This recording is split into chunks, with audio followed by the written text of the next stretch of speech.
قدير إن في خلق السماوات والأرض واختلاف الليل والنهار لآيات لأولي الألباب الذين يذكرون الله قياما وقعودا وعلى جنوبهم ويتفكرون في خلق السماوات والأرض ربنا ما خلقت هذا باطلا سبحانك فقنا عذاب النار ربنا إنك من تدخل النار فقد أخزيته وما للظالمين من أنصار ربنا إننا سمعنا مناديا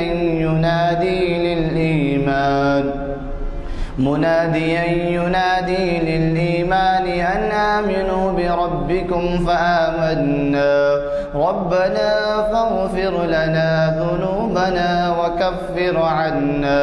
وكفر عنا سيئاتنا وتوفنا مع الأبرار ربنا وآتنا ما وعدتنا على رسلك ولا تخزنا يوم القيامة إنك لا تخلف الميعاد صدق اللہ العظیم۔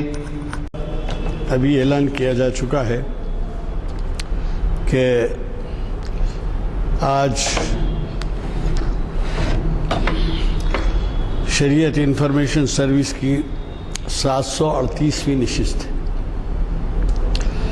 اور یہ ہے اس کا عنوان اسلام اور جاہلانہ عقائد۔ حضرات، آج کے مقرر کچھ نئی نہیں ہیں اور میں ہمیشہ سے آپ کی یاد دہی کے لیے کہتا ہوں اور بعض وقت نئے لوگ رہتے ہیں اس وجہ سے کہتا ہوں کہ ہماری خوش قسمتی رہی کہ آپ نے اس کا آغاز کیا تھا ان محافل کا۔ اب آپ اس سے اندازہ لگائیے کہ 738 نشست کے معنی 450 نشستوں پہ 10 سال ہوتے ہیں اور یہ 738 کے معنی کتنے ہیں اب آپ دیکھ لیجئے، شاید 15 سال سے زیادہ۔ تو انگریزی میں ایک مقولہ ہے ویل بیگن از ہاف ڈن بولتے ہیں۔ تو یہ ویل بیگن تھا جو محراب میں ہوتے تھے ہمارے محافل، اور یہاں عمر علی خان صاحب تشریف فرما ہیں، انہوں نے مولانا کا تعارف کروایا تھا کیونکہ اس وقت بشیر باغ یا یہ بابو خان اسٹیٹ کا ہی خطاب کرتے تھے تو کافی لوگ استفادہ کرتے تھے، تو انہوں نے کہا کہ بھائی یہاں مسجد میں بھی آپ رکھیے، تو پھر ہم نے آغاز کیا تھا۔ حضرات، علمی تبحر کے بارے میں اس لیے کچھ کہتا نہیں کہ وہ بھی منع ہے، آپ کو معلوم ہے کہ کسی کے منہ پہ تعریف نہیں کرنا چاہیے۔ البتہ یہاں جو لوگ حضرات جو بھی حضرات یہاں تشریف فرما ہیں وہ واقف ہیں کہ مولانا کتنی تیاری سے آتے ہیں، اور اسی وجہ سے یہاں دور دور سے بھی لوگ آتے ہیں اور اخبارات میں بھی مولانا کے خطابات کو نمایاں جگہ ملتی ہے۔ آج مولانا کے آنے میں کچھ تاخیر جو ہوئی اس کی وجہ آپ سب کو معلوم ہے کہ ٹریفک کا کیا حال ہے۔ یہ محفل جامع مسجد عالیہ گن فاؤنڈری کے کانفرنس ہال میں آج بتاریخ 5 نومبر 2018 مطابق 26 صفر 1440 ہجری گن فاؤنڈری عالیہ مسجد کے کانفرنس ہال میں بعد نماز عصر منعقد ہو رہی ہے، اور اس سے قبل جتنے محافل ہوئے ہیں اسی کے نہیں بلکہ تاریخ اسلام کے علاوہ بھی ہوئے ہیں، یعنی شریعت کے علاوہ بھی تاریخ اسلام اور اقبالیات کے، ان میں شاید 3/4 تقریباً یہ ویب سائٹ پہ سنے جاتے ہیں، اور آپ کو معلوم ہے کہ دنیا تمام میں یہ جاتے ہیں۔ اب ہم کوشش کر رہے ہیں کہ اس کو اور مزید جیسے جیسے زمانہ ترقی کر رہا ہے اس کو کسی جگہ بھی آپ بیٹھ کے سن لے سکتے ہیں، یہاں سے ایسا براڈ کاسٹ کا سسٹم شروع ہونے والا ہے۔ میں صرف اتنا کہتے ہوئے کہ چہارشنبے کے دن